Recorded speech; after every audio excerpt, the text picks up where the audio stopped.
Hello बच्चों, let's read this question and the question says that the set of points of differentiability of the function fx is equal to square root x plus 1 minus 1 by square root x for x naught is equal to 0 and 0 for x is equal to 0.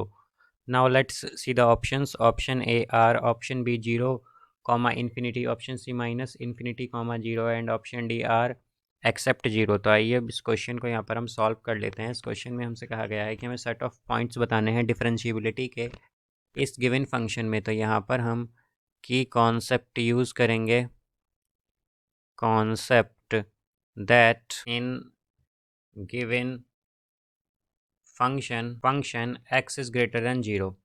तो यहाँ पर इस function में हमारे पास x greater than zero होगा। तो इसका basically meaning क्या है, बिकॉज हमारे पास क्या गिवन है कि जब x नॉट इक्वल है जीरो के तो एफ एक्स क्या आ जाता है, एफ एक्स आता है तब square root of x plus 1 minus 1 by square root x. तो यहाँ से अगर हम देखें तो दो कंडीशन बनेंगी। एक तो कि स्क्वेयर रूट एक्स प्लस 1 जो है, तो बेसिकली अगर हम देखें तो हमारे पास यहाँ पर ये हमारे पास एक रियल नंबर में बनना चाहिए यहाँ पर x प्लस 1 के अंदर।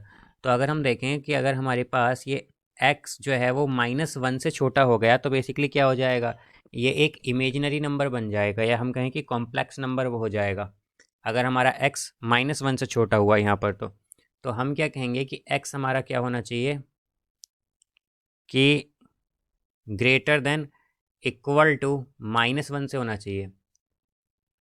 और सेकंड कंडीशन अगर हम डिनोमिनेटर में देखें कि स्क्वायर रूट एक्स है, ये आया है हमारे पास from square root of x plus 1 से। अब अगर हम स्क्वायर रूट एक्स से देखें तो हमारे पास क्या आएगा कि स्क्वायर रूट एक्स ये डिनोमिनेटर में है, और हम जानते हैं कि अगर हमारे पास डिनोमिनेटर में जीरो की फॉर्म बन गई तो इसका मीनिंग क्या हो जाएगा कि ये नॉट डिफाइंड वाली फॉर्म हो जाएगी। तो हम क्या कहेंगे कि x हमारा क्या होना चाहिए, ग्रेटर देन जीरो होना चाहिए यहाँ पर, बिकॉज हमसे पहले ही कहा गया है कि x क्या होगा, ग्रेटर देन इक्वल टू होगा -1 से, और यहाँ से आ रहा है कि x ग्रेटर देन होगा जीरो से, बिकॉज ये स्क्वायर रूट में है। तो हम x लेस देन जीरो भी यहाँ पर नहीं ले सकते, इसलिए हम क्या लेंगे, x ग्रेटर देन जीरो लेंगे। तो अगर हम इन्हें कंबाइन करके देखें इन पॉइंट्स को, तो हम क्या कहेंगे कि x जो है हमारा वो बिलोंग करेगा जीरो कॉमा इन्फिनिटी में। बिकॉज अगर हम देखें तो एफ एक्स जीरो पे हमारे पास फंक्शन क्या आ रहा है, जीरो आ रहा है, तो हम क्या कहेंगे जीरो को भी यहाँ इंक्लूड कर सकते हैं। तो इसलिए हम क्या कहेंगे कि इसका करेक्ट आंसर होगा हमारे पास option B. So I hope you understood it well. Best of luck. Thank you.